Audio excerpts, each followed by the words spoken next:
Are we leading with fear? Or are we leading with desire?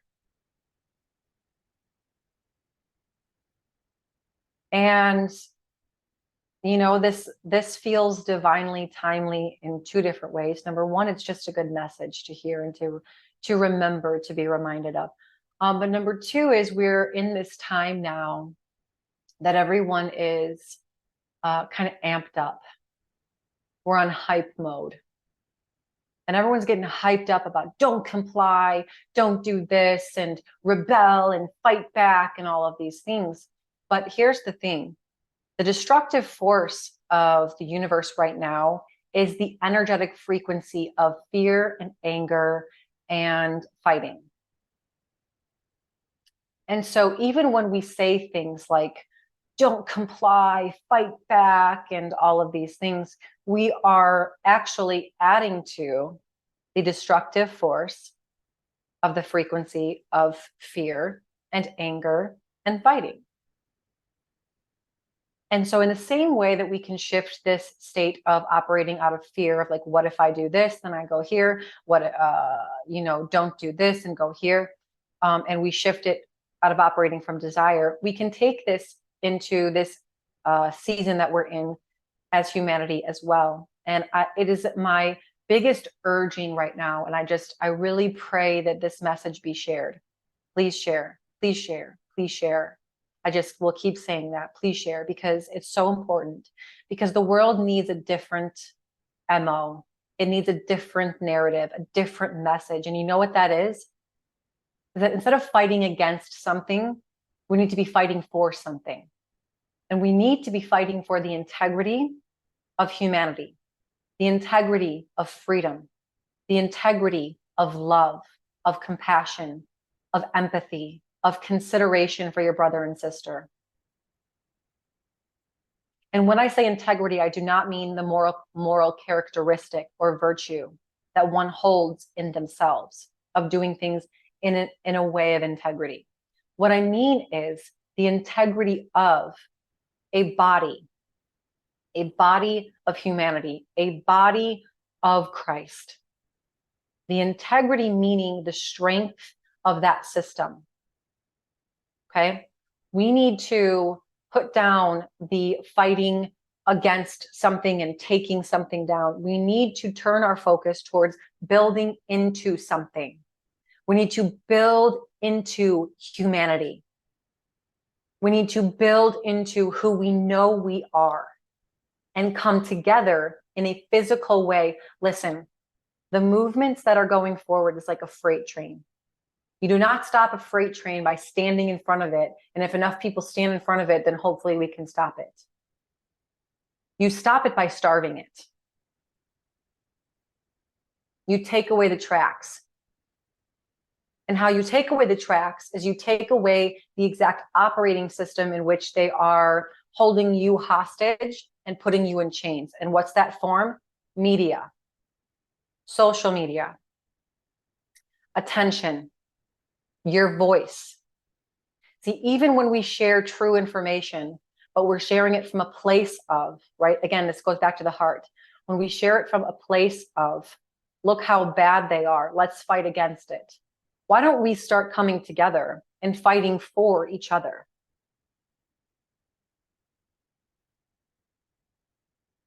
And when we take that mindset, we realize that there is not much we can do by making social media posts. That is not going to have that much impact. At least it's not going to have the impact that we want it to have in order to make a true change. In fact, it's probably not going to make an impact at all. The only impact it's going to make is get people more upset. And when we are upset, we do things that we wouldn't normally do. We get agitated, aggravated, worked up.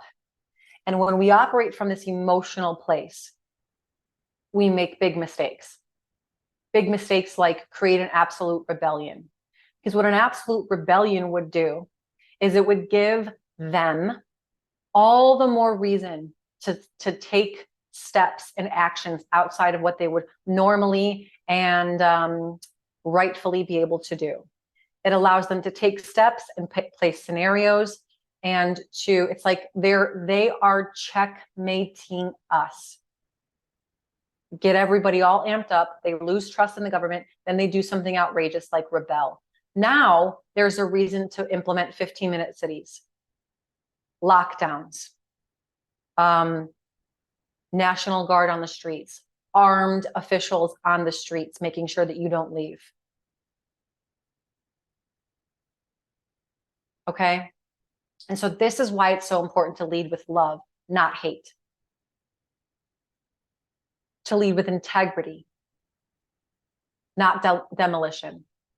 Some things need to fall, but mark my words, those things will fall, not at your hands, at God's.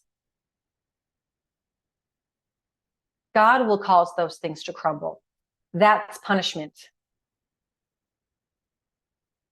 You keep operating out of desire for something greater, a desire for humanity to thrive, a desire for self-sufficiency, for sovereignty, for freedom, for love, for peace, a desire for seeing your brother and sister win, a desire for life, not death, a desire for peace, not fear, a desire for a new way, not a complete demolition of all systems. When we operate from this desire, there are totally new actions taken. There's also a level of trust that comes with that. To say, I trust that all of this noise is going to be worked out for good sooner or later. But I desire more. I desire more for myself. I desire more for my kids. I desire more for my grandkids. I desire more for humanity. And because I desire more for humanity, I'm going to pour every ounce of love and peace I can into humanity and into those around me and into every outlet of channel of expression that I possibly have, including social media. I'm going to pour that. I'm going to build it from within. I'm going to work on that from within. I'm going to do the hard part, which is to shut out the noise and grow internally.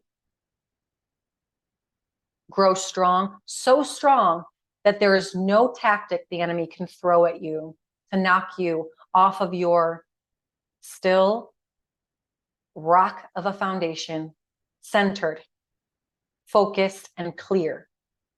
When we become emotional, we become unclear. And unclear people are people who make mistakes and get themselves caught. Listen, they have done a lot of strategizing, and then they've done a lot of smart execution. They know human nature. They know how the human psyche works. And last is, if we think that an emotional and fiery uprising is going to beat strategy and planned execution, well, it might, as long as there is strategy and planned execution behind that fire. We're getting a little ahead of ourselves here. And I have a legitimate fear for humanity, not fear in a scared way, but like, we are on the brink here. And it's like, put up or shut up. Don't just spray a bunch of information and shout and scream and share. Starve those platforms. It's how they're getting all information, or should I say misinformation, to us in the first place. Starve the platforms, shift from fighting against towards a desire for, and guess what? The victory is already won. Guys, I love you. Please share this episode. Most importantly, if you could even sound clip this last piece as a testimony, as a plea, as a cry, share this last part. Listen to the end. Encourage people to listen to the end. We need this. We need to come together. And you know how we do that? For a desire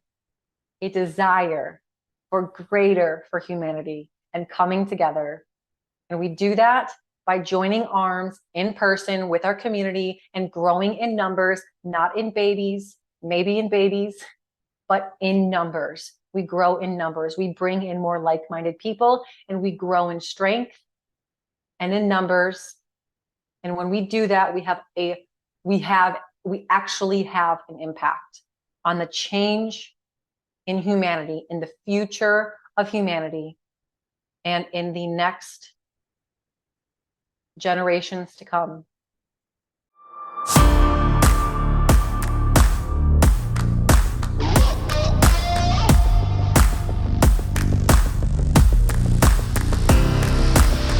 Welcome to Ignite the Spark Within, a podcast designed to do just that, ignite your spark within you.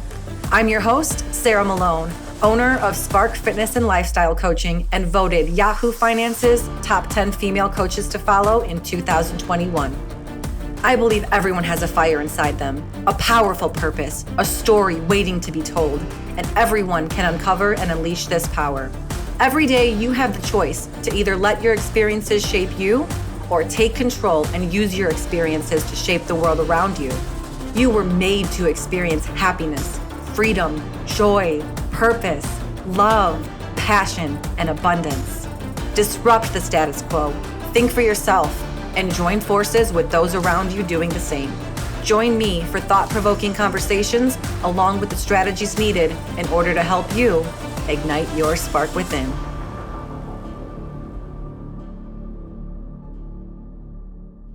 Well, welcome back to the show, everyone. I am so honored to be here with you today. This is the 76th episode of Ignite the Spark Within.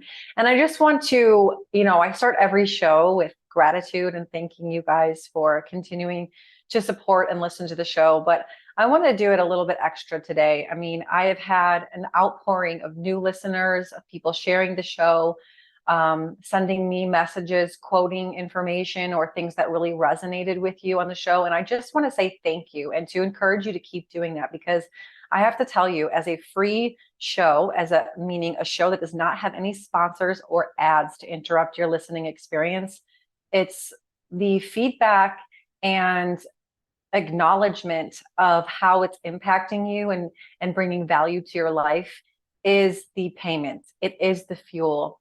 And of course, the other way that you give back to the show is by sharing and rating the show. So as always, I'm going to ask you to do that right now or after. If this show or any of the episodes on the show have brought you value and you know it will bless somebody else, please share it with 5 people and go. Or if you really want to, you can donate to the show. There is a link in the show notes of this show.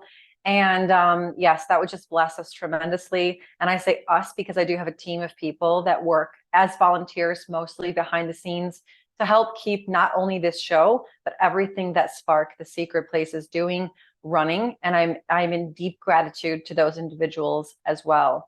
I will not mention any names, but y'all know who you are. Next, we still have the online courses. I always bring these up. There's a mind, body, spirit personal development program and course on the website, sparkflc.com. You can either buy these individually based on your specific needs at this specific time, or you may bundle them, which I totally suggest, because if you're going to go in, you got to go all in. And sometimes the immersive experience is the best experience. You will walk away with rapid and tremendous transformation and growth. I just finished up an 8-week guided study with a few participants. I may or may not open that back up, but go on the website, check those out, see what's calling to you. And that being said, we also have our next co-ed retreat coming up October 19th through the 23rd. This is the co-ed growth, healing, and transformation retreat. Every time that we do these reignition retreats, it seems like they go up and up and up in value, in transformation, in connection, in growth. And this last one in July was no different. In fact, it was the hallmark of transformational experiences that I've ever hosted in my life. And that's saying something. So I'm honored to continue hosting these retreats with many more volunteers that are coming up.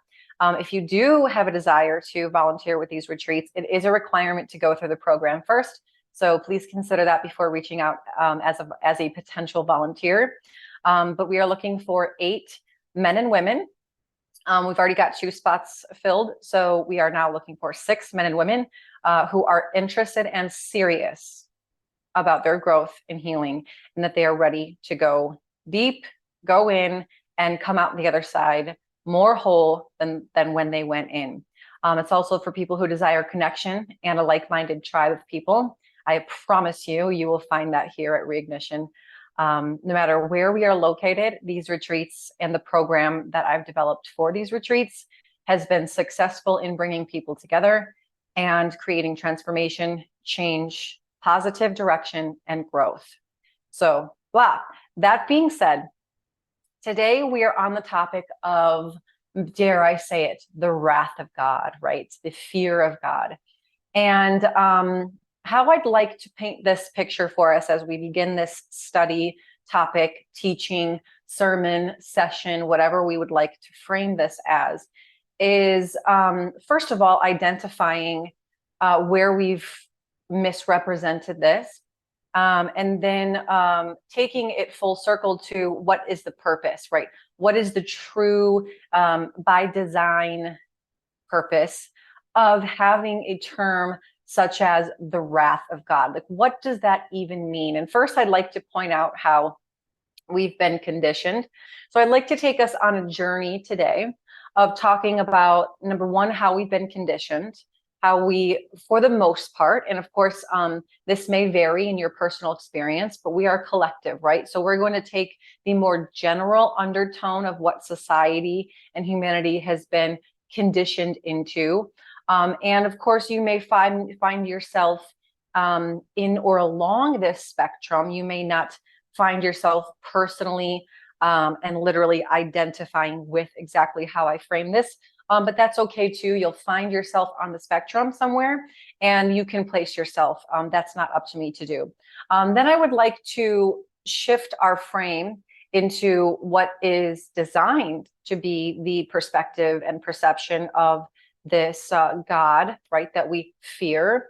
And then I would like to take us on a journey of the purpose. And instead of having our fuel source be one of fear, having our fuel source be one of desire, okay? Because it's 2 totally different fuel sources. It's 2 different,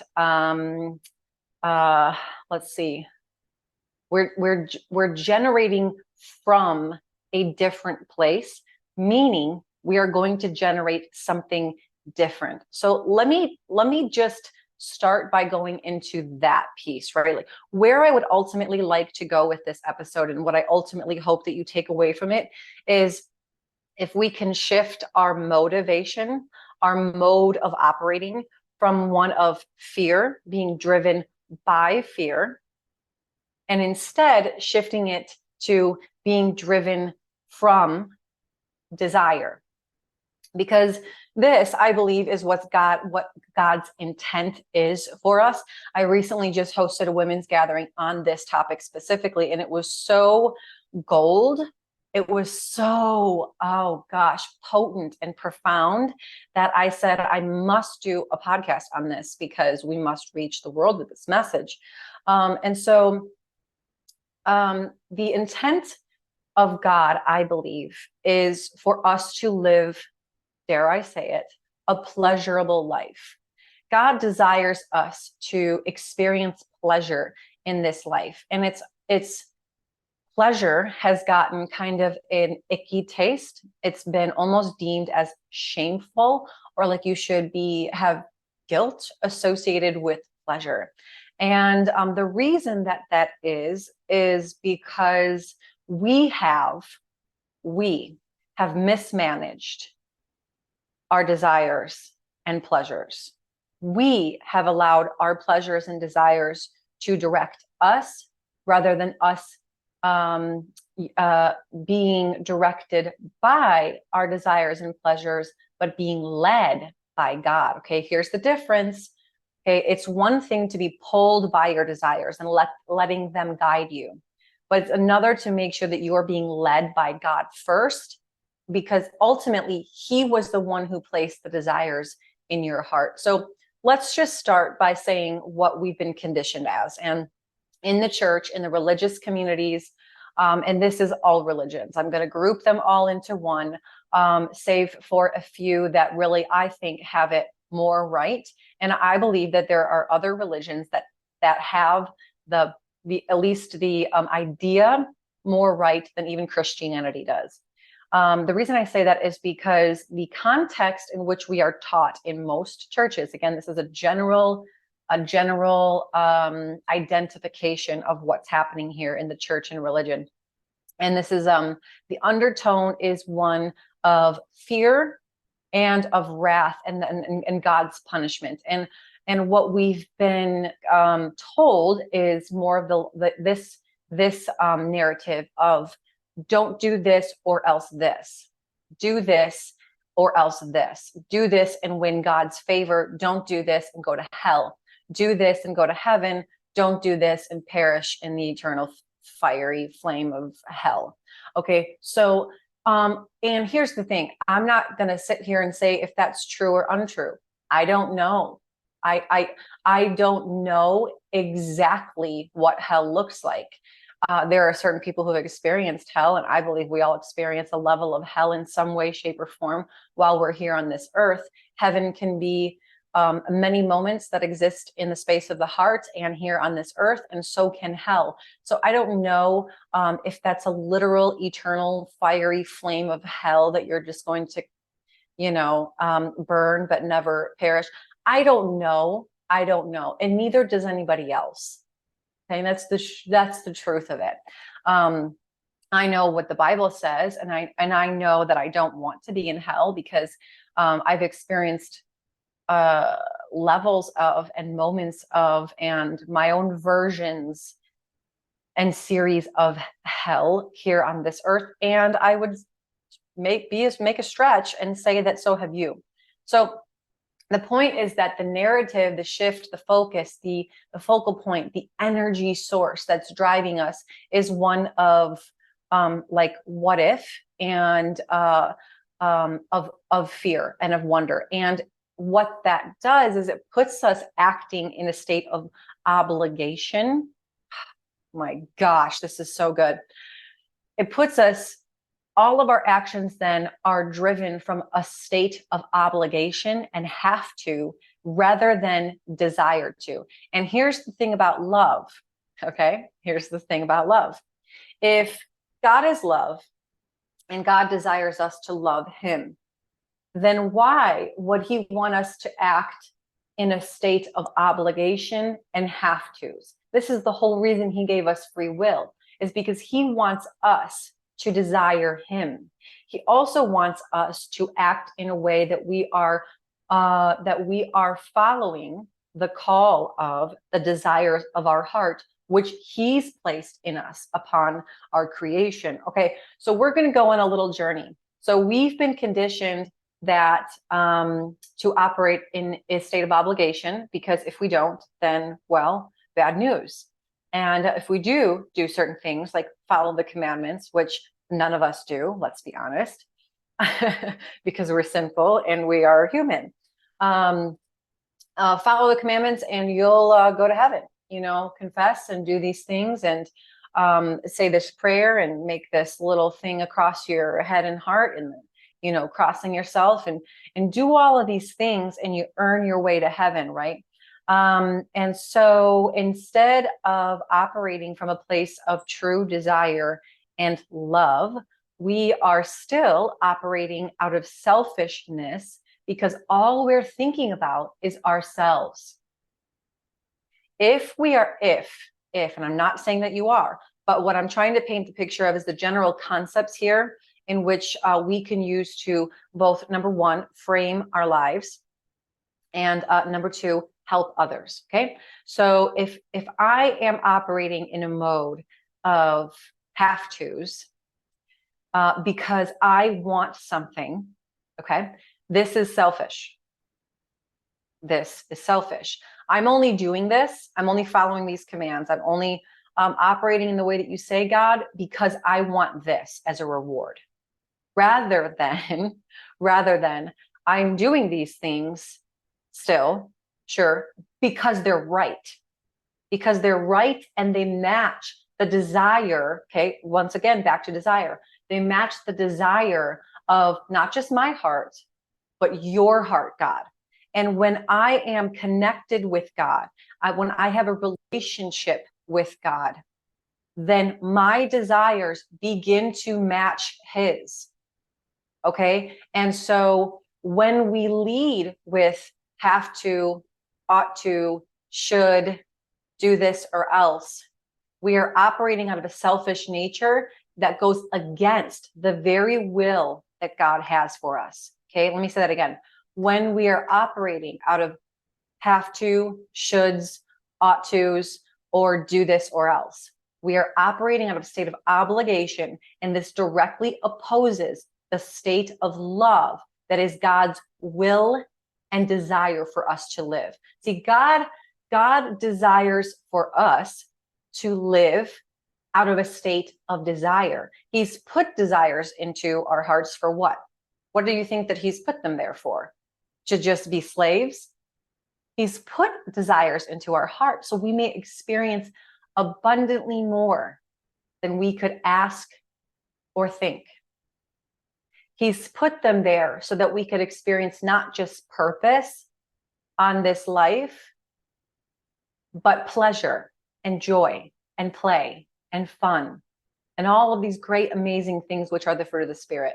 And so let's begin, right? 20 minutes in, let's begin. Oh, that's just fantastic. So first of all, we have to picture, and if we're going to take everything so literally, yes, then we have to know and we have to understand, number one, God's identity. And part of his identity, one of his natures, right? He has a very large nature, but one of his natures and his forms of identity is that of a father. And now a father's role is to do what? And we could totally get into mother being spirit, but that's a topic for a whole nother podcast. Okay, the fact that I believe that there's a mother and a father. God as the father, it has a very specific role as a father. Yes, one would say that that role would be to protect, to guide, to nurture. Yes, in a fatherly nurturing way, to teach, to even in some ways to give, right? To give responsibility, to give opportunity, all these things for growth, and really to role model, and of course, encourage, to speak life into a child's ability to live into everything that he sees in them, right? This huge, massive potential. Like if you are a wholesome father, then your outlook would be like, I see the absolute world in you, son, daughter, and I want to do everything I possibly can to set you up to discover that. Okay, I don't want to tell you. I don't want to just, direct and be and dictate.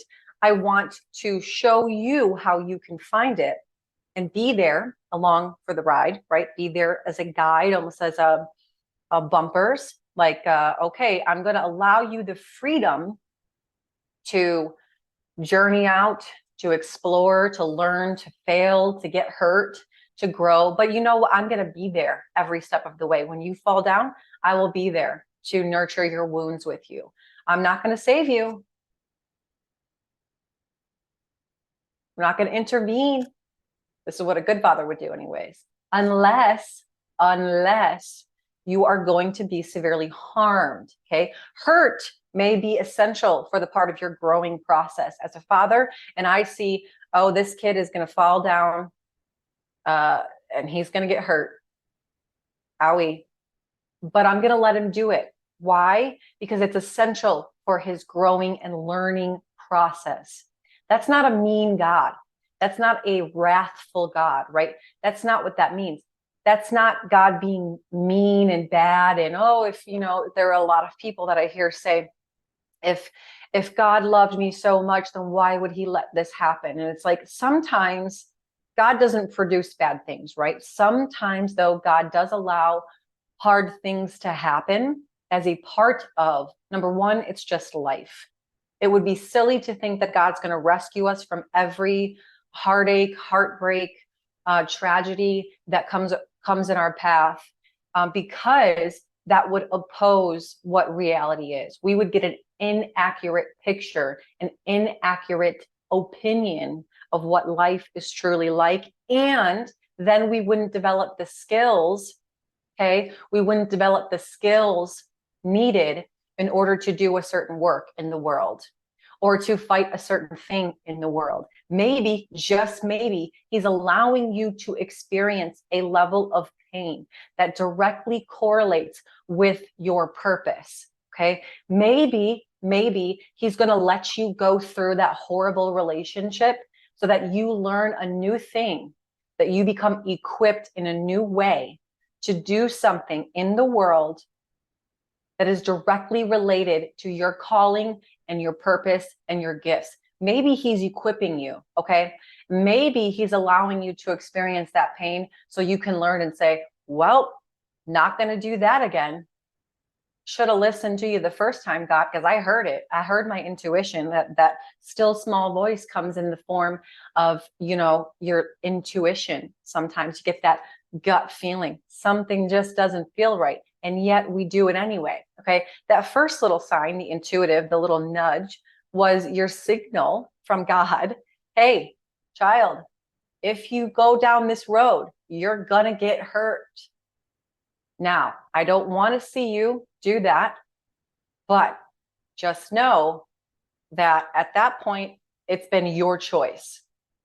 Okay. It were your decisions to continue on down that path after you received the nudge. And that's not to say shame on you, you idiot, for not listening to your intuition, because trust me, I've had to learn this lesson the hard way many times in my life. Right. And at the end of the day, I come out the other side and I say, that is why I will always listen to my intuition from now on. Okay. I learned my lesson, learned, heard, got it, received, God. Thank you. Right. We can even say thank you in the face of that. But this is the thing. The father's role is going to do that, right? It's going to be our bumper. It's going to be that figure that holds us in that space after saying, honey, it's okay. What did you learn? It's that encouraging voice that's going to say, get back up, wipe it off. You got this. And now that you know, how much stronger are you? How much stronger are you? And what are you going to do with this newfound wisdom or tools or whatever you've been equipped with, right? This is great. This is a gift. And I believe that we've misrepresented what this means, right? We've misrepresented the wrath of God. And we think that if something bad happens in our life, that it's God punishing us. God doesn't work this way. He doesn't punish his children in a way to cause harm to you, right? He will allow, like I said, I'm just going to repeat it. He will allow certain things to happen, and it may hurt, but it will not harm you. In fact, God will move mountains to keep you out of harm's way, even if you are the source of your own harm. And you know who I'm talking about. You know what I'm talking about. You know if this even relates to you.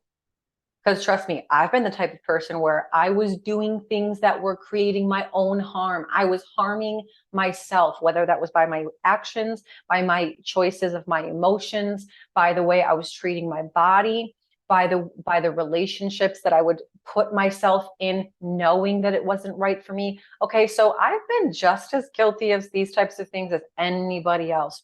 But here is where I look back and I see that God moved in some of the most profound ways to literally take me out of harm's way by causing things to crash down, right?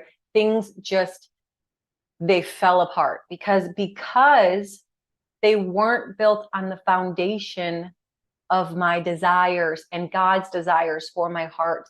They weren't built on the foundation of love and of truth and of freedom and of the things that God really desires for us. Okay. And so they had to come down, and it wasn't very hard because there wasn't a very strong foundation. And we may look at these experiences of quote unquote destruction or demolition, or breaking down of old things, in order to create new things as God's punishment. But see, I think when we keep the image of God as a father in the forefront of our heart and our mind, we will look at all things as either protection, redirection, or a lesson. Okay? Protection in the way of taking you out of harm's way and putting you back, a hard correct, course correct, back on the path in which you were supposed to be on. Okay. Number two, redirection, similar to protection in the way it's like, whoop, wrong way. We need to course correct. We need to change a little bit. And so I'm going to agitate this situation or this space in your heart. I'm going to agitate you where you are so that you then have the what? The desire to move in a new way. Okay. I'm going to agitate you so that there is a desire to move, to change. This is so important. It's so important because the agitation is not there to harm you or hurt you. The agitation is there to produce a desire to move. This is huge. These are small little shifts. That is like, the thing about all of these shifts is that they are the answer, right? They are that thin line in the middle of which the Bible talks about being the narrow gate. It's like all of these truths, they can be warped one way or the other. And really that thin line in the middle, which is usually just a change of heart, might I say, right? There are many cultures, religions that they're saying the right things, but it's like the place of the heart that it's coming from is just a little bit off. And that's what makes it ungodly, right? It's not what is being said or taught that is the untruth. It is how it's being taught to be implemented, right? It's not the what, it's the how. We'll go into that in a little bit later. And then number three of that portion was the lesson, right? So sometimes we think, oh, God's punishing me. And it's like, no, God told you. God warned you. And if you look back, there were many red flags. There were many opportunities to course correct on your own. And you continued anyway. And then you fell down and you got hurt. And now God's punishing you. But no, that's just a consequence of poor action. That's just a consequence of poor decisions and mismanagement of self, of your life, right? It's like we can be mature enough to own up to that not everything is God's punishment. Sometimes it's just a consequence of acting outside moral compass, or even if it is morally right, it's like, oh, okay, I got married and now I realize I married the wrong person. Oopsie daisy, because I was doing it the wrong way, right? It's not marriage and divorce that's the bad thing. It's like, no, your path to that, your reasoning to, did you get married because you just needed to have a companion? Did you get married because culture tells you to do it? Did you get married because your parents pressured you? Did you get married because you're codependent? Like, that's the wrong thing. Right. And God's saying like, ooh, hey, pump the brakes. Like, I want you to have this marriage. I want you to have union. These are all great things. They're my gifts to you. Right. These are my gifts to you. But I want you to do it a certain way. And if you don't do it that way, then you're going to walk into some pain. Okay. You're going to get hurt. That's the purpose of having all these things. Right. And so then we get hurt, and that's the lesson, right? Nothing is going to work that we force to work out of a place of a lack of, for lack of better words, an unwholesome heart, right? Nothing's going to work that way. It's not going to succeed. It's the nature. It's the nature of how this world works. It may work for a time, but it is not going to succeed. And even if it does, it's not going to feel like success. Because why?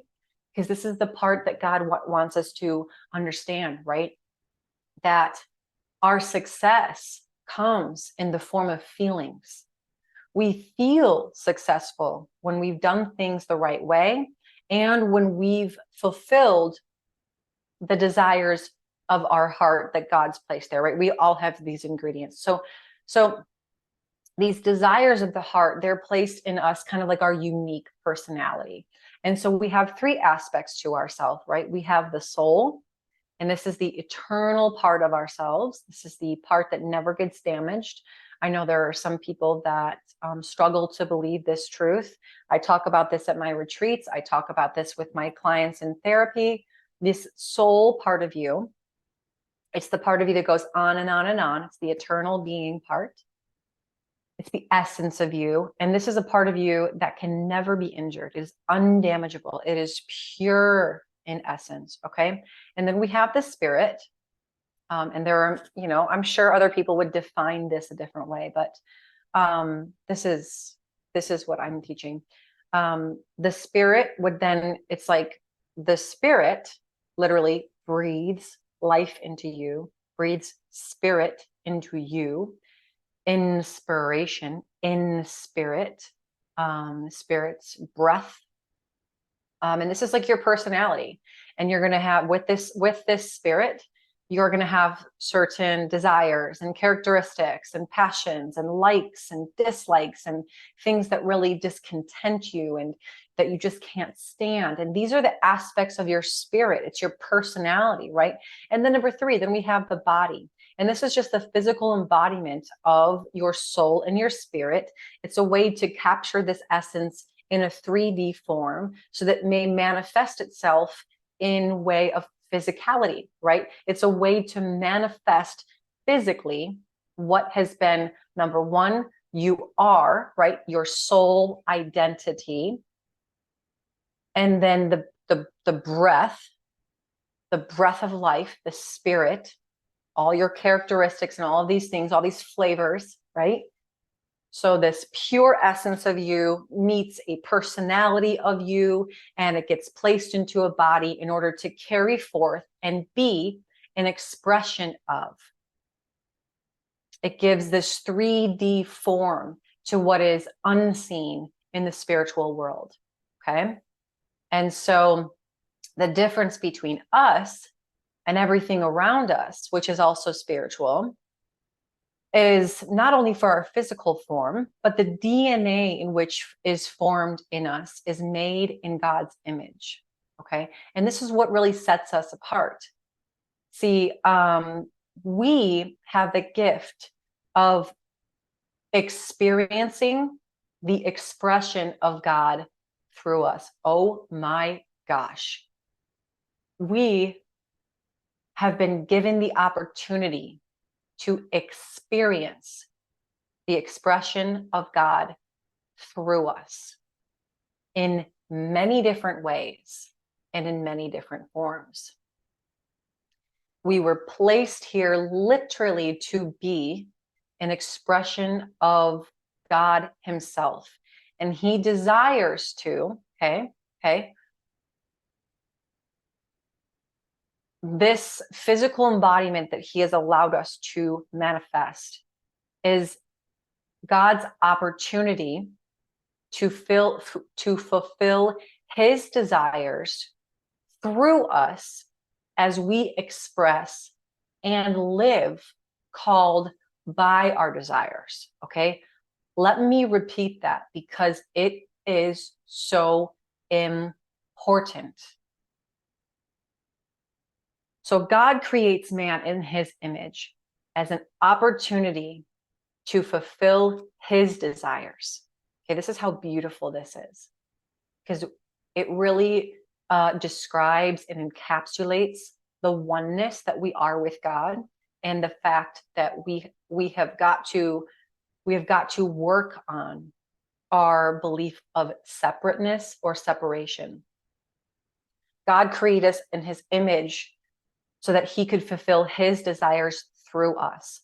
Meaning, if God is getting his, oh my gosh, meaning if God is getting his desires met through us, how he does that is by having us fulfill our desires. Does that make sense?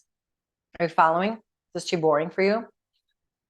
So if we are given desires by God, then when we fulfill the desires of our heart, God's desires also get fulfilled. Can he fulfill them himself? Probably. But what the heck kind of a fun would that be? Like,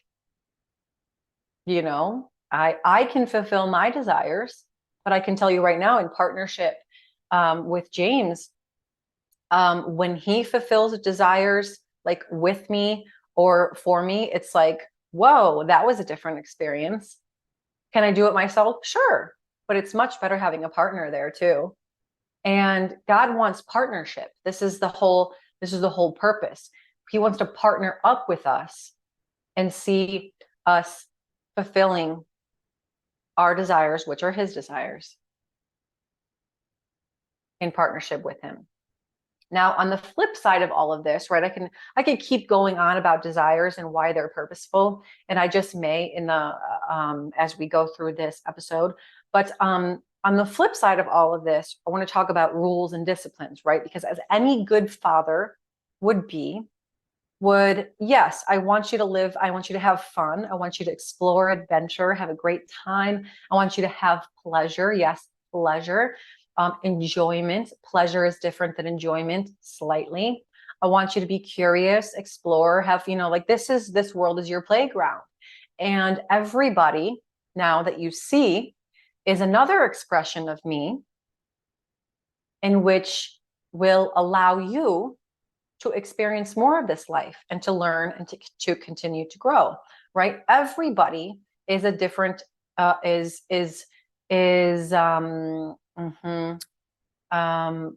mirroring, reflecting a different expression of God. Even in their evil, let me just hear me out on this one.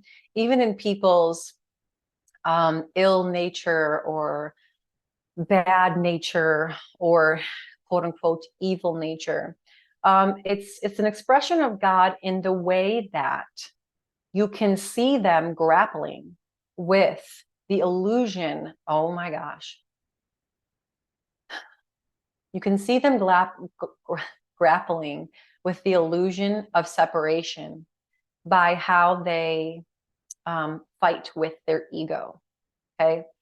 And you can see that the ego is winning when someone lashes out at you or offends you or does you dirty, betrays you, whatever it is.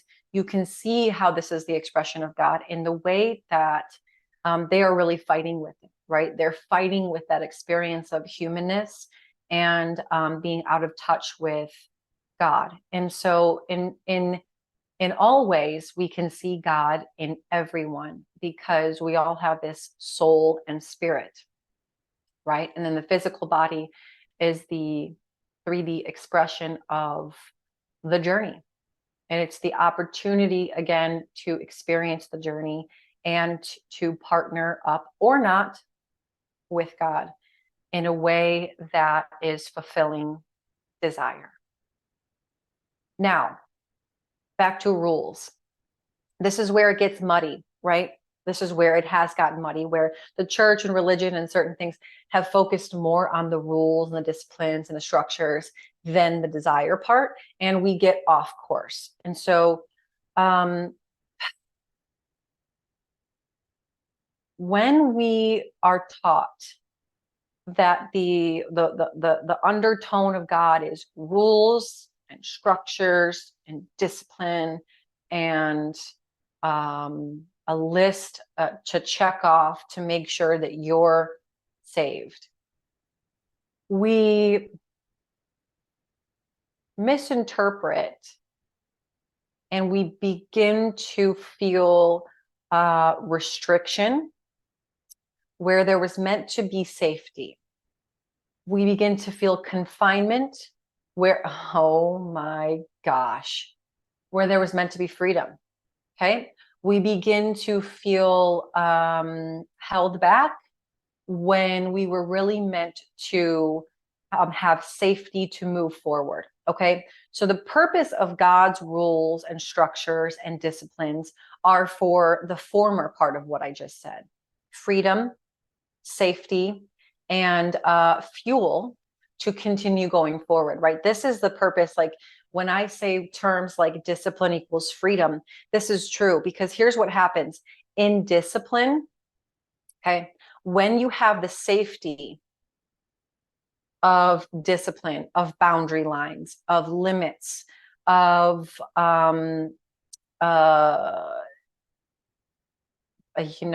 structures, then you have the freedom. You can say, all right, cool. I've got these, like, if we could just look at rules and things that God has ordered us to do or not to do as blessings, and saying like, okay, thanks for making it very clear for me that if I act outside of this, pain is on the other side.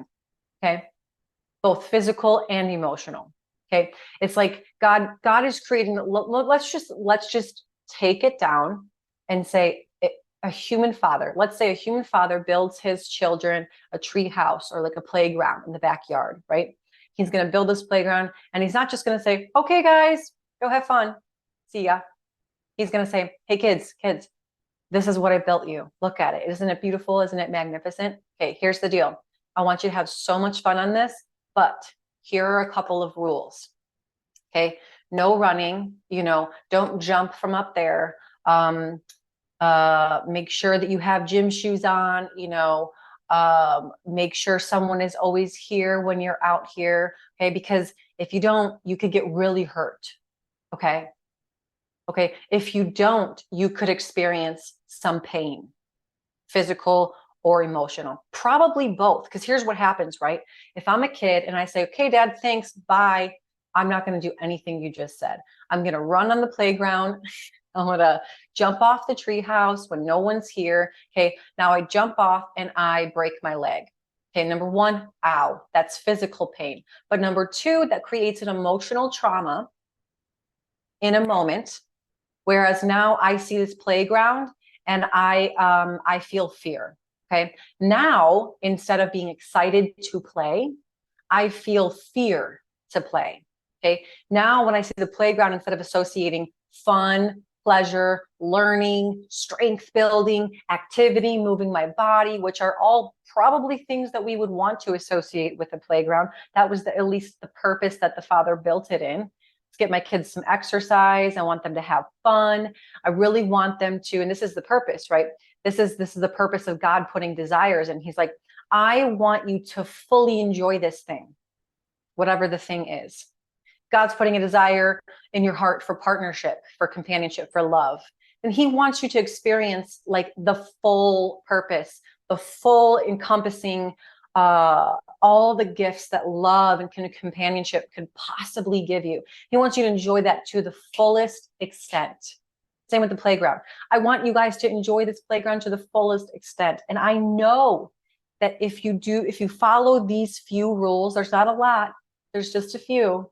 If you could just follow these few rules, then you will be able to experience that playground for everything that it is. You will learn about yourself, about others, about your body. Okay. You will have so much fun. You will explore. You will get stronger. You will probably connect with other people. So this is so simple, but it's very profound. It's so simple, but there's so many layers. Same with companionship, right? If here, I want you to have this companionship, but here are a couple of rules. Okay. Don't cheat. Don't lie. Don't have sex with a bunch of people. Don't go into it because you have to have this person, and that you place your identity in them, and you almost place them above me. Okay, don't do that. Why? Not because I'm trying to hold you back from anything or confine you, but because I want you to really experience fully what companionship should be like when it's right, when it's done right. And so when we follow and are full with our desires that are met under these moral circumstances, these rules, these rightful ways of doing it, we experience things like joy, excitement, peace, love. We become a lot more clear-headed, because we have less to be stressed and worried about, right? Stresses, worries, fears, they weigh down the heart and they weigh down the brain. And so when we're living mostly in a place that we're full of desire and we're fulfilling those desires, then we're going to have a lot more positive feelings flowing through our system. And which direction do you think that's going to take us?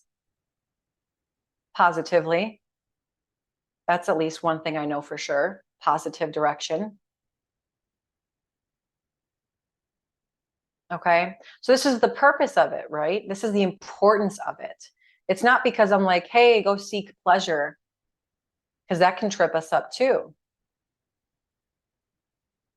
But when we're also operating from a place of desire, when we're experiencing joy and peace and love and excitement, guess what we'll most likely also avoid simultaneously? We will most likely avoid hurting other people. Why? Because hurt people hurt people. Joyful people, oh my gosh. Joyful people don't hurt people. Joyful people love people. Okay, this is the profound wisdom and nature of God. It's like there are so many layers and levels to this. It's not even funny. It's just, well, it is kind of funny. When we can learn to laugh at it, that's the ultimate state of spirituality, right? Is laughter, just laughing at everything, laughing with everything. Okay, so with that being said, it's like what we really are called to do, and what God's intention is for us to do is not scare the crap out of this, right? And a lot of the churches and sermons and scriptures even have been kind of cherry picked with these most fundamentally fearful based, wrathful based, kind of very stern nature of God. But I look around me and I see a very fun God. I see a very humorous God. I see a very creative and expressive, even feminine in nature God. And I see one in which there are a lot of desires. There are a lot of pleasures to be had here, right? Like you look around in nature and you see that pleasure is everywhere. Pleasure in the plants, pleasure in the fruits that we're given. Like how delicious are the very foods that grow from this earth. And it's like we just have to like alter everything and get more and more and more and more, right? And this is when it becomes tricky, because when you hear me or anybody say follow your desires, one's going to automatically take that in a way of being like, oh, that's gluttony. Well, yeah, it can become gluttony, but that's not operating out of desire. That's operating out of gluttony and overconsumption. Okay, and this is where we're instructed not to live from the flesh. Meaning, yes, you have desires of your heart, right? But when we make those desires of the heart desires of the flesh, meaning like I got to get my fix, right? Sex is a great thing, but I got to get my fix. So I'm now opening myself up to my desires running me, and they're being moved up the list of priorities, and they are now misguiding me, right?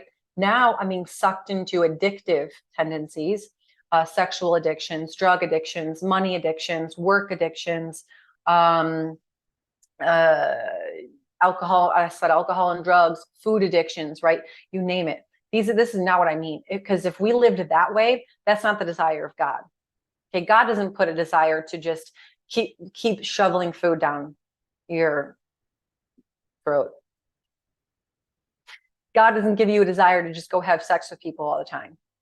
God doesn't give you a desire to hustle hard and like make a bunch of money so you can have awesome cars and very expensive watches and all of these things while there are starving people out there. That's not a desire from God. Okay, the desire to pursue growth and resource, that may be a desire from God. If it's from the point of like, I desire to have resource so that I can, number one, have freedom of mind, so I can pursue other things and grow and give back, or number two, give back, or number three, make a bigger impact with the resources that I have. Those are great desires. That's a desire from God. God doesn't say, I'm putting this goal on your heart to get the Lamborghini. Like, that was yours. Because who does that benefit? You and your image, period. Okay, now there are other arguments as well. The Lamborghini could also, produce an image or perception of influence, and that can help me with my speaking engagements, where I'm speaking about God. Okay, but you can also do that without the Lamborghini. Go out there and speak truth, and people will listen. Okay, sorry, but I'm going to be very stern on that one, because it's thinking of excuses to for God to support your selfish goals. That's all it is. It's really all it is. So when I'm talking about meaning to live in desires, that's not what I'm referring to. I'm talking about living in those desires and following the rules, not in a way to control us, but in a way to keep us safe and free, and ultimately to experience everything that we're supposed to from those desires.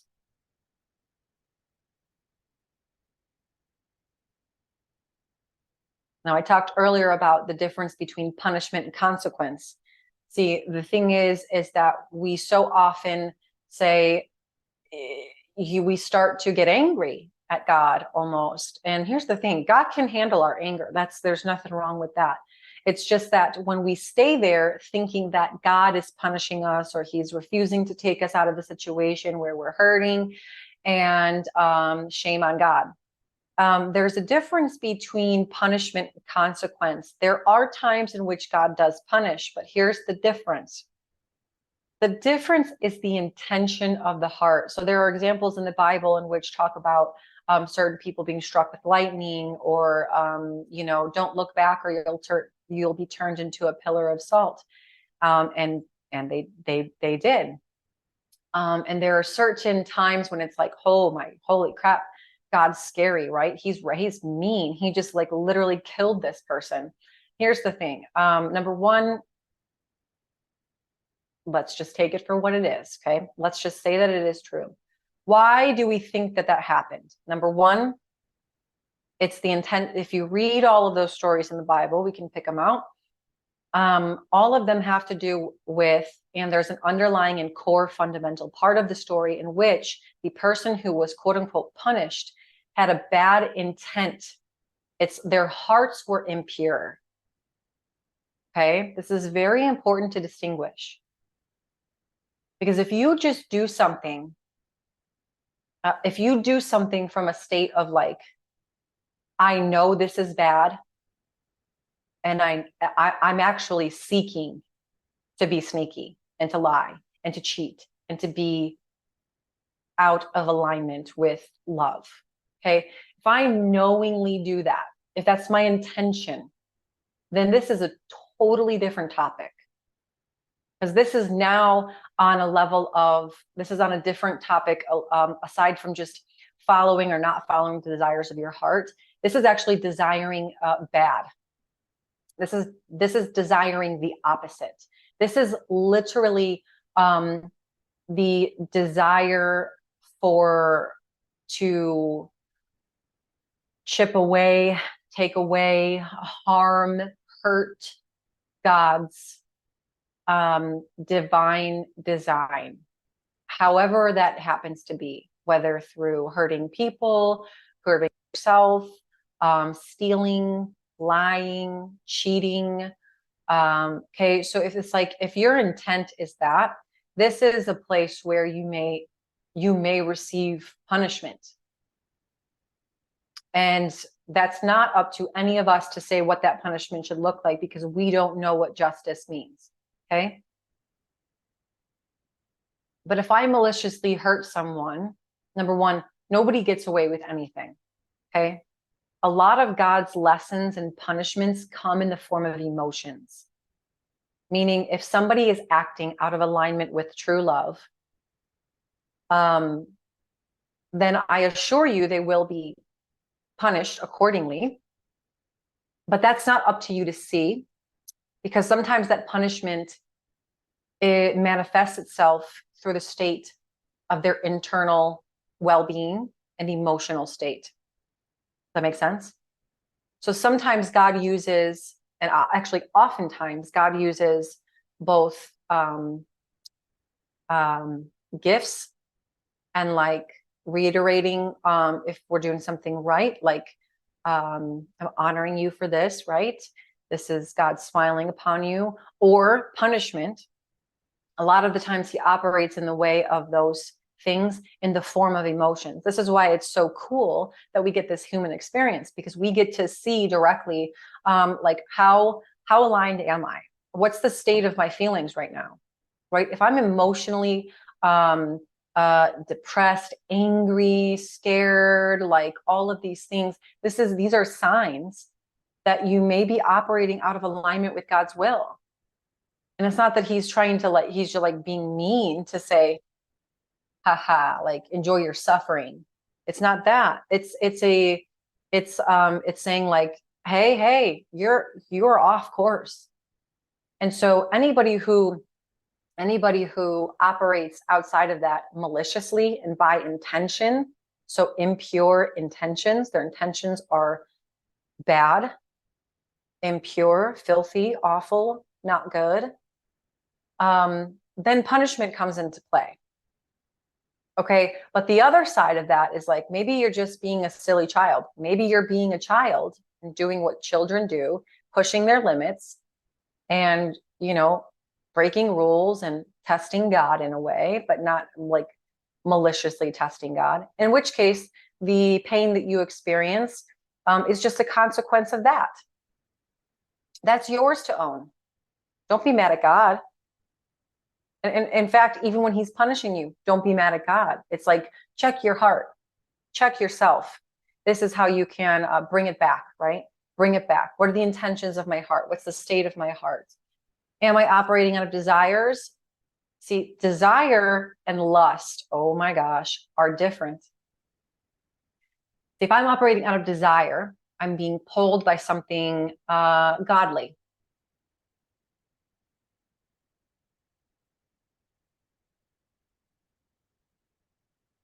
If I'm operating out of lust, then these are in order to get my immediate needs met. It's because God doesn't put urgency around your desires. There's a level of peace around it, right? It's like, the want for money is not bad. It's like what you want the money for. Okay. So like difference is I would love more money. I would love more money because I feel that it would help me do what I'm supposed to do even better. Right. But apparently God says I have what I need right now. And when I need more money, I'm pretty sure that he'll give me more money in some way, or more, wisdom in order to produce more money, more skills, more whatever, more people. Okay. So like I desire that for a really good intention. But if it became an operation of the flesh, I would be out there hustling my butt off, selling myself on social media. And when I say that, I mean selling myself out. I could post my body. I could post I could make up lies. People lie on social media all the time to gain influence. I could buy followers. I could buy the blue check mark. I could go start doing things illegal to make the money. And now it's like all this time I could be rationalizing to myself, well, I'm just doing all of this because I want to make more money so I can make a bigger impact. Isn't that good? It's like, no, that's not good. And it's not that what you want to do with the money is bad. It's how you're going about doing it, because now you're relying only on your own power and your own works to do it, because your desire now has turned from desire to lust, to gluttony, to urgency, to I don't trust that God's going to take care of a desire of my heart, so I have to do it. Okay. Before I met James, I told him this story too. Before I met James, I was in conversation with God, and I would say, God, you know the desires of my heart.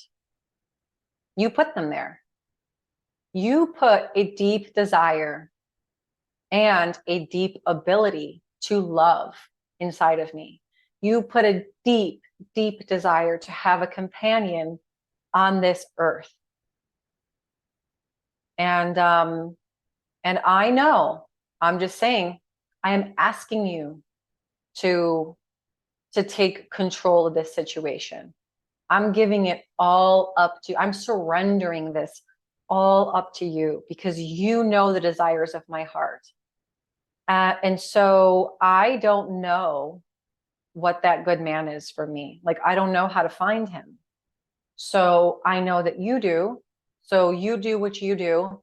And in the meantime, you prepare me for that man, equip me, and I rest right here. See, this is the difference. I never stopped looking, hoping, praying for my man, for my partner, my companion. I never stopped doing that. I actually relinquished it. And I said, you know the desires of my heart. This is a desire of my heart. But see, here's the difference.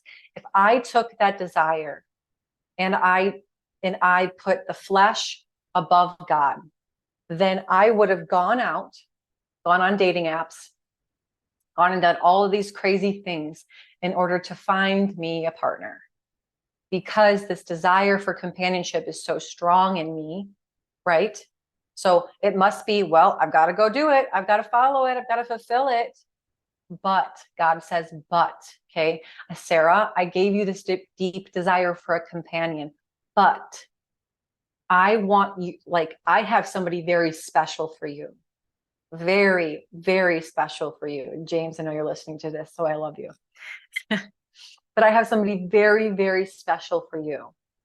And so if you're going to receive the abundant outpouring, overflow, full encompassing love that you deserve, like that your precious, very fragile and sensitive heart deserves and requires, then we're going to have to do it this way.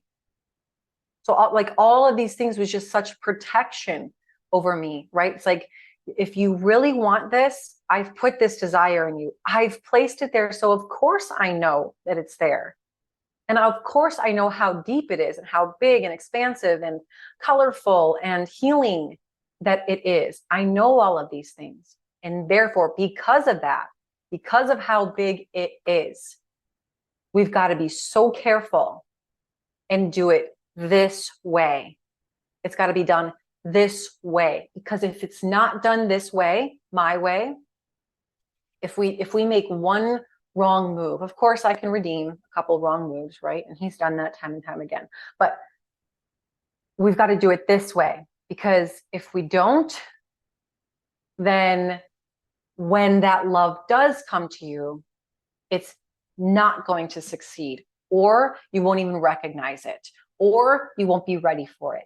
Okay. But if you do it this way, if you do it my way, if you just follow, just trust, I've got you. I put the desire there, keep following it, but don't chase it. I'm in control here. This is God speaking. I'm in control here. I've got it. I need you to do a couple things first. right? It's like the kid being like, I want $1 million. And dad's like, you're 7 years old. You don't know what to do with $1 million. And the kid's like, I want it now. I'm going to go get my $1 million. And so he starts robbing banks. Well, what do you think is going to happen? Right? And it's like, what the heck? What's wrong with me wanting $1 million? Right? It's like, no. It's not that there's not anything wrong with you wanting the $1 million. It's like, you're 7 years old. You don't need $1 million. And if you had it, you wouldn't know what the heck to do with it.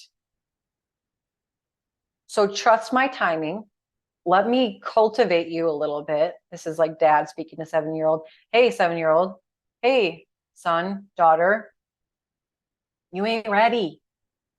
You ain't ready. We need to do some groundwork first, right? So it's like these desires are all such good things and we follow them, but we also trust in God's timing to say like, okay, if these are my desires, that's my compass, not my destination. Oh my gosh. The desires are your compass. They will help you change direction or keep a vision and stay on a direction, right?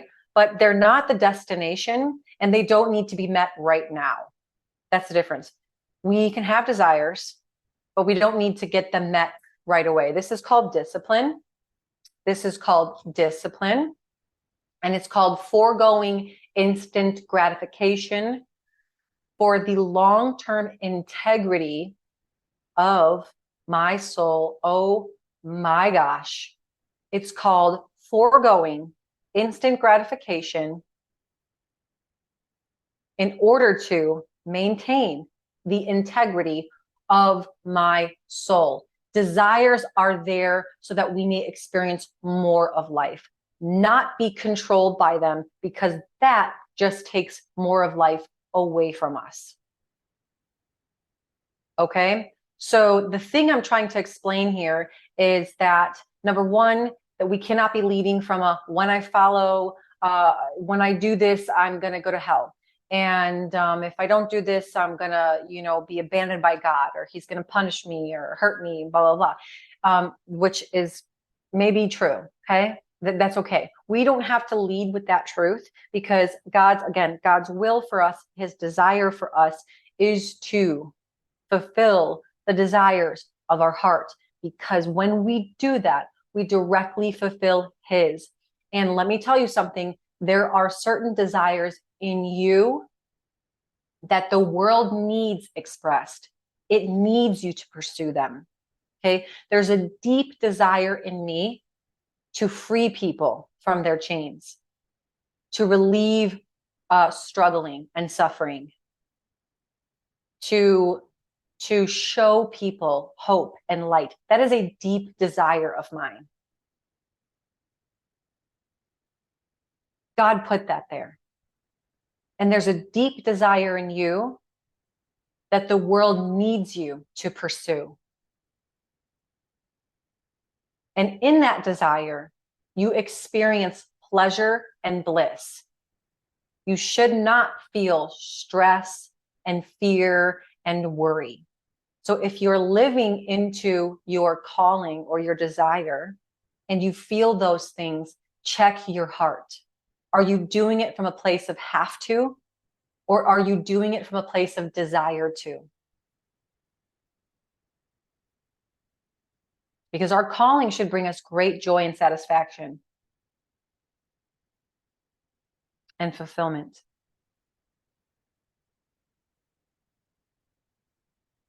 Now, I also want to add that when following the desires, of course, I'm going to get those devil's advocates that are like, well, what if I have the desire to just kill someone?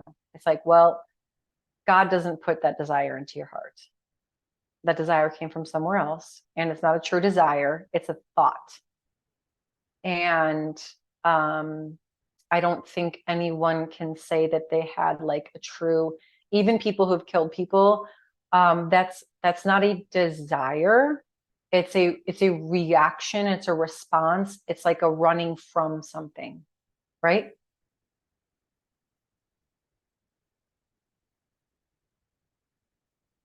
And so again, these are not desires from God. So how do we know if the desires are from God or from somewhere else?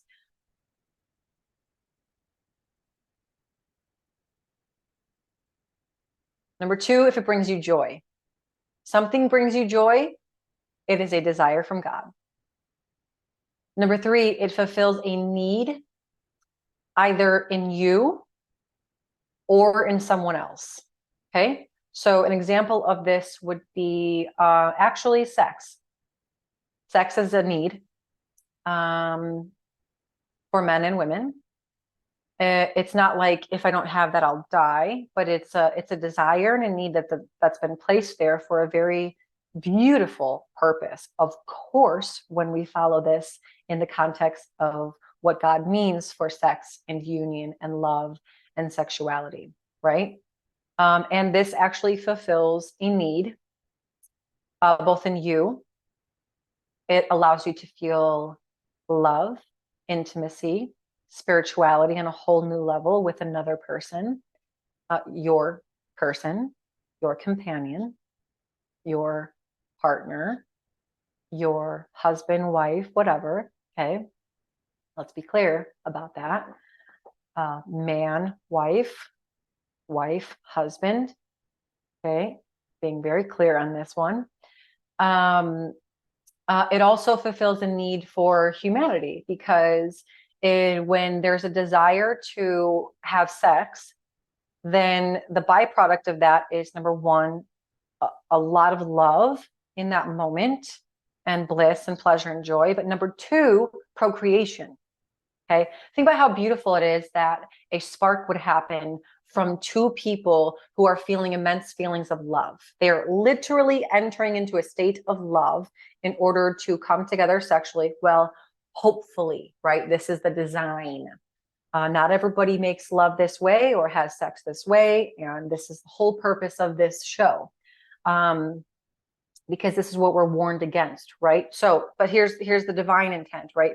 Two people come together in a state of love, and that the power, think about this. This is so mind-blowing. The power of love created new life. It created an entry point for a soul to come into being, to physical being. That is immensely beautiful.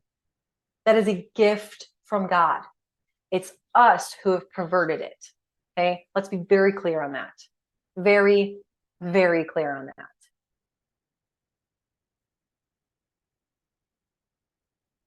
And so this does benefit and fulfills a need in us, in our partner, and in the world, because now we are bringing new life into it that hopefully we can steward properly. Okay, and then number 4 is that it adds to the quality of life of humanity. Okay, again, procreation, resources, this could be another desire. The creation or the idea of something new, even food to a certain extent can add to the quality of life of humanity. If someone has a desire to develop a new system for food or something along those lines, right? So the thing is like we're all given these gifts and these desires to follow, and they will meet those criteria. And there are probably more that I am not seeing at this point in time to add to that list. So it's not an exhaustive list, but it's like if it meets these criteria, it is probably a desire from God. Now, if the desire is coming from somewhere else, you will not feel a sense of peace with it. Rather, you will feel a sense of urgency, like urgent franticness. You may experience even anger upon not getting it met, right? Like when we take sex out of context, it's like when we don't get our sex, when we don't get whatever need is not being met, right? People get like agitated and angry, it's like, okay, you need to check yourself, because it's not the lack of fulfillment of that desire that is agitating you. It's your obsession with and your need to get it fulfilled right now. That's a you issue. That is not a problem with the desire itself. That's a problem with how you're managing the desire. Okay. Or like money, right? We don't have the money, we don't get the money. And so we get angry, we get frantic, we start making risky moves, we start compromising our integrity. That's not an issue with the desire for money. That's an issue with you mismanaging it. Okay. So maybe the desire did come from God at first, but it's just you're mismanaging it. And this can be very easy to do. It happens very slowly, one step at a time. And so all in all, and this is becoming a long episode because it's so important, right? These are like, this is the teachings. So it becomes this, the foundation of all of this is to say that it becomes less about the actual thing and more about the intent of your heart. And this is where really the enemy can get a stronghold, right? This is where temptation can come in and confuse even the desires of your own heart. And this is what it's done in the church, even because now people view and they put this label on sex or sexuality as shameful, as something to hide from, to be ashamed of, to be guilty of. And oh my gosh. And here's what happens. When we associate shame or guilt with a natural God-given desire of the heart, what we do is we starve and resist this desire. And when we starve and resist, this is an example of being in the desert. When you are thirsty or hungry and you are in the desert and someone offers you water, how likely are you to take it, no matter where it's coming from, no matter the source or the quality of the water? Oh my gosh, this is so good. Please turn it up right now. No matter the quality or the source of the water, when you are parched, dehydrated, thirsty, and hungry, you are much more likely to drink from that cup.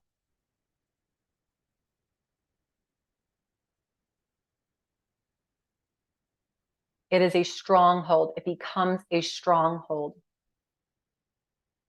And now, what was once supposed to be a desire of your heart becomes a temptation that lures you into sin. And then we misassociate and say that the thing made me sin. The thing is sinful. Look, I've done it again. I've sinned. It's not the thing that was the sin. It's the fact that you settled for some muddy glass of water when what you were really supposed to get was a pure glass of spring water, straight from the spring of life.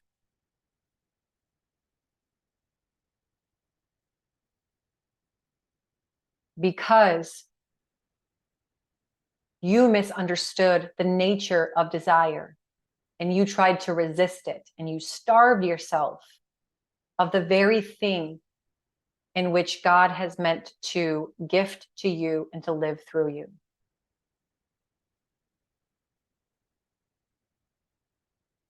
And so we either go on a gluttony or we go on a resist, which causes us to make really bad decisions. It's the case of, countless abominations in the Catholic Church of popes and young boys,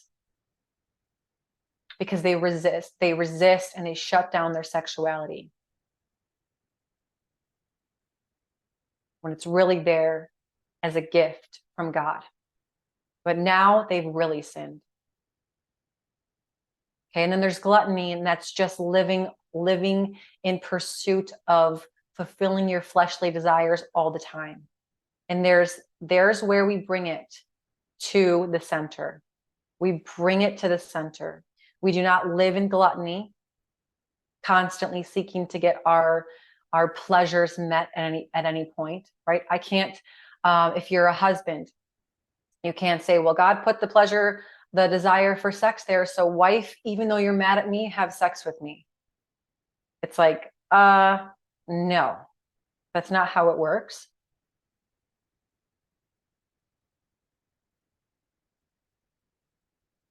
It's not saying, well, God put the desire for, money in me. So I'm going to sell drugs and, do things. I don't know. I don't even think like this. So I don't even know what other ways that are disintegratous are out there to make money. I don't know. I don't get it. But put one on it. It's like, no, that's not how it works. Okay. So this comes down to really understanding your desires, but putting them in the proper priority. Meaning the desires of your heart should never be in a priority list that are above God, number one, and really loving your neighbor and loving yourself as your neighbor second. Okay. They should never go above those things. Because when they do, now they're out of order and they're operating you, and you're going to act out of the desires of your heart, and it's going to end up hurting somebody else. And that's not the desires, really. And so, how we need to shift this now as we wrap up this episode is how to lead with desire. So, first of all, remove the need, right? Desire is not like, I need this. Okay, I don't have a desire to breathe. I have a need to breathe, or else I will die. I don't have a desire to drink water, although I do at times. But that desire, sometimes I get a desire to drink water because it satisfies a need.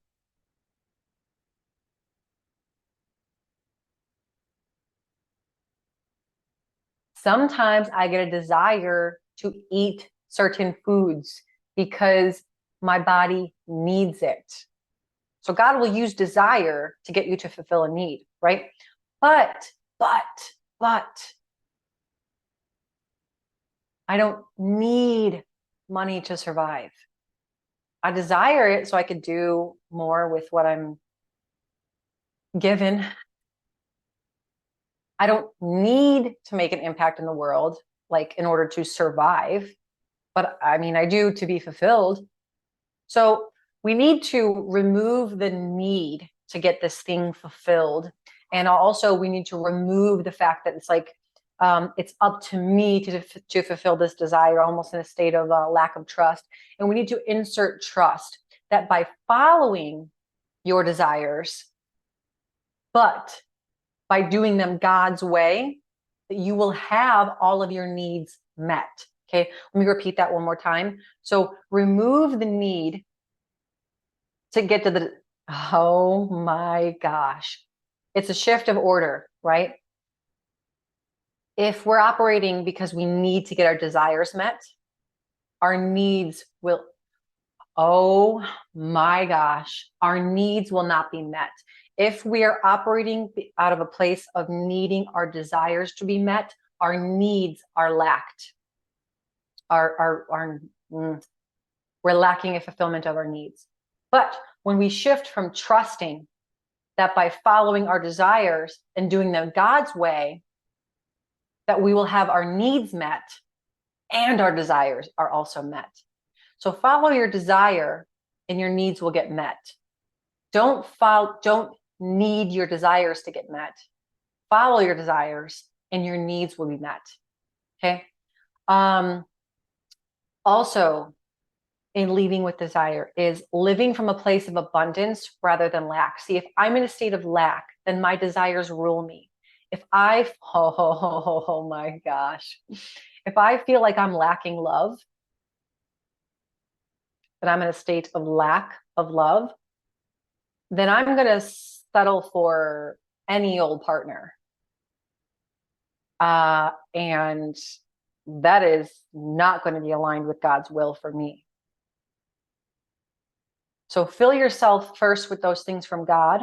Make sure you're filled with love, peace, happiness, purpose, identity, that you're firm in all of those things first, so that you can operate in a less starved way. And therefore you can resist the glass of muddy water and opt for the glass of fresh spring water. Okay, because when we're in a state of starvation or lack, this means don't starve your desires. Don't say sex is bad. I'm never going to have sex. I'm never going to like whatever. I'm never going to acknowledge my desire for that as an aspect in my life. That also doesn't mean go have sex with everybody, but like if you're single, don't have sex with people.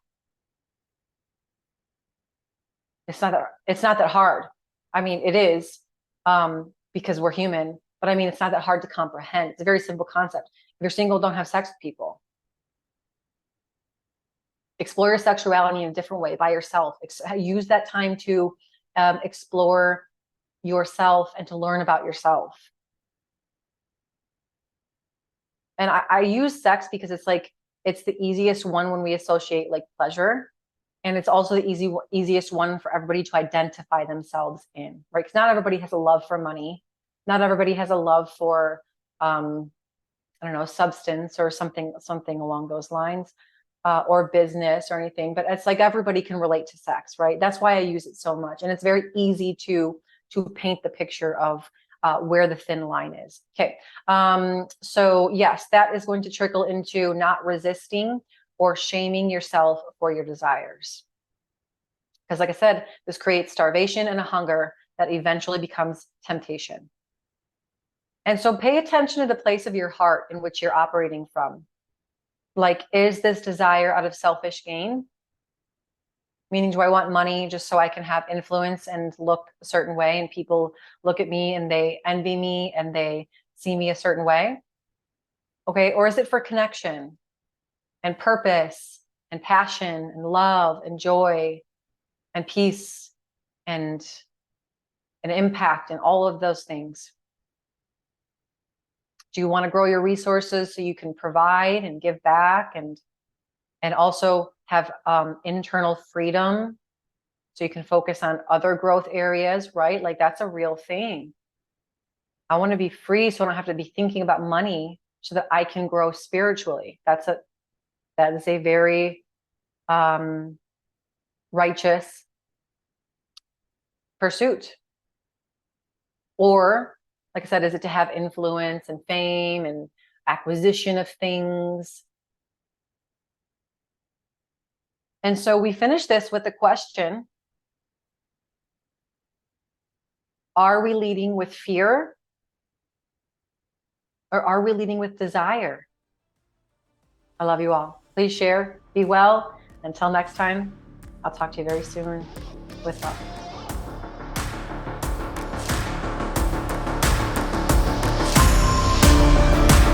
Thank you so much for listening to this episode of Ignite the Spark Within.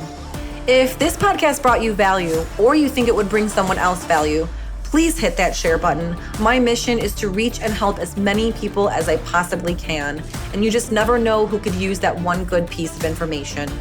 And hey, if you have any topics, discussion questions, or ideas for future episodes, you can reach me directly at sarah@sparkflc.com and just write podcast in the subject line. And if you haven't already, please rate the podcast on your favorite podcast channel. This helps bring awareness to the show.